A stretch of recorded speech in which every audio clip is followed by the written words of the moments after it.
stupid loser samurai Bullied for being weak until he trained by Demon's Hunter. Our story kicks off with a guy named Shinsuke, a chicken-livered young fighter reluctantly preparing to confront 3 tough guys. He watches them from afar, feeling the tension in the air. Shinsuke notices the thugs bothering a girl, who stands bravely in front of them, her eyes full of courage. She asks them to stop being bad and find honest jobs, but they just laugh and demand money and stuff from her and her brother. Not scared by their threats, the girl's brother steps forward with a strong stick. He hits one of the thugs hard, showing he's not afraid. The other 2 thugs try to fight back, but before they can do anything, he throws some special papers on the ground. The papers start glowing, and suddenly 3 big hands appear from the ground, hitting the thugs with a lot of power. Everyone is surprised by this magic, including Shinsuke, who thinks it's amazing. After the fight, Shinsuke comes closer, curious about the siblings' powers. As they travel together, they take a break by a calm stream. The girl gets annoyed, feeling like Shinsuke is watching them. She throws a stone at him, but it misses. Surprised, Shinsuke comes out of hiding and introduces himself. He says he's on a journey to become a better fighter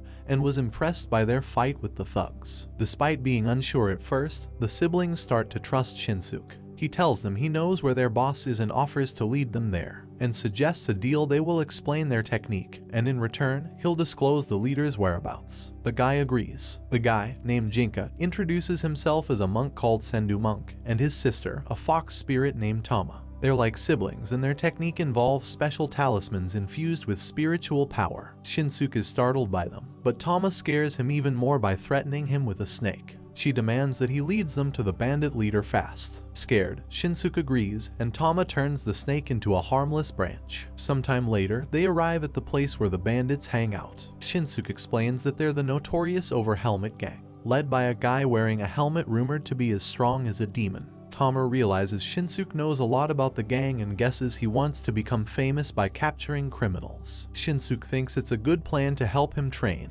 but Tama and Jinka have their own secret goal. Shinsuke mocks them for their secrecy, but Tama calls him out for being scared of a simple snake. Irritated, Shinsuke boasts that he could easily defeat the bandit leader if he wanted to. However, his loud boasting attracts the attention of the gang, and they find themselves surrounded. Tama reminds Jinka of their goal to teach the bandits a lesson. They approach the leader, and Tama tells them that what they're doing is wrong. She urges them to stop their criminal activities and create a better life for themselves. Despite Tama's sincere speech, the bandits laugh at her. Jinka gets ready to fight, but Tama signals him to wait. Instead, she gives a heartfelt speech about regret and change, hoping to inspire the bandits to choose a better path. After her speech, Tama acts as if she's made a great impact, leaving Shinsuke astonished by her unexpected approach. The gang tries to attack Tama, but Jinka steps in to protect her, saying it's not worth fighting humans. However, Tama tells him to calm down. Suddenly, the gang leader orders his crew to attack. Tama dodges, allowing Jinka to handle the bandits calmly. Shinsuke is impressed by their composure. One of the bandits tries to attack Shinsuke, scaring him. Despite his fear, Shinsuke manages to strike the bandit with his sword, breaking his helmet in half. This boosts Shinsuke's confidence to face the leader. As Shinsuke moves to attack the leader, 2 hands emerge from the helmet, grabbing Shinsuke's sword and throwing him aside. A grumpy face appears from the helmet, warning the bandits not to escape. Tama recognizes it as a Katawara, a supernatural creature. Jinka plans to defeat it using transfiguration, a technique to transform partially into a Katawara. Tama doesn't care if it's human or Katawara, she just wants to punish those who do wrong. The creature tries to attack, but they evade easily. Tama uses a liquid to trigger Jinka's transformation. He becomes stronger in his Katawara form and effortlessly deals with the bandits. Facing the Katawara, Jinka uses his staff, impressing Shinsuke once again. However, the Katawara grabs the staff, preparing to strike. Jinka uses his strength to topple the Katawara, freeing the soul of the man it possessed, allowing him to move on. Shinsuke asks Tama and Jinka about their goals again. Tama explains that she likes humans and wants to stop evil ones, while Jinka just follows her lead. Tama declares that they're siblings of world renewal. As they continue their journey, Shinsuke follows them, feeling like he's entered a new and amazing world with the existence of Katawara. He sees them enter a house and guesses they'll stay the night there. Inside, a guy warns everyone about a monster called Shakyugen, which killed a monk named Sern.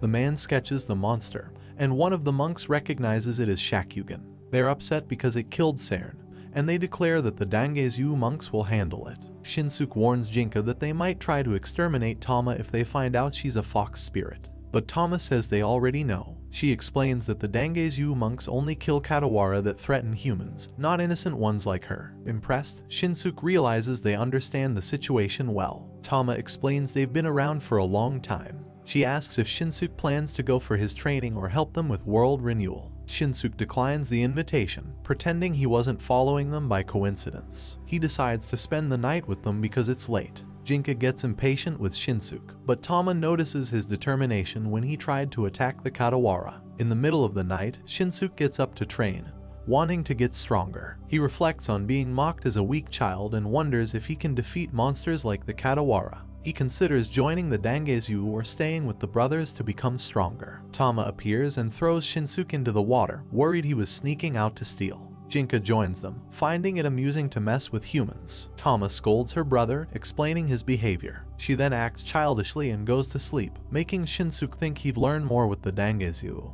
The next day, Shinsuke wakes up and realizes everyone has left to chase after Shakyugen, the Katawara. He hurries to catch up, eager to witness another battle against a monster. He decides to hide and observe from a distance. During a tense conversation, Jinka argues with the Dangeizu about harming the Katawara. He believes humans can be villains too, not just Katawara. Tama gets her brother's attention again and asks the Dangeizu why Shakyugen is hurting humans, but they refuse to answer because the temple told them not to discuss it.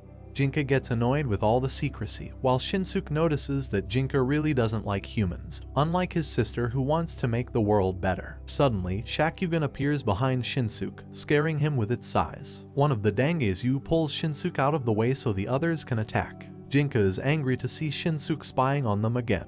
The Dangeizu try to hold Shakyugen with their spiritual power, impressing Shinsuke. But Jinka knows it won't be enough to beat a monster like that. Shakyugen breaks free, making Jinka excited. Tama tells her brother to help the Dangeizu, and reluctantly, Jinka fights the monster with his staff. Shinsuke is impressed by Jinka's strength, and Tama asks if he still wants to be part of their world of darkness. This makes Shinsuke even more excited, knowing he can become stronger with them. Jinka keeps fighting Shakyugen with talismans with his spiritual power, but just as he's about to win, he notices something that catches his attention. But that's where this video ends, and if you haven't watched 301 plus IQ prodigy detective shut in oneself in a room because he bored, click on the video on the right. And if you find any shortcomings in this cool anime video, please let me know in the comment box, buddy.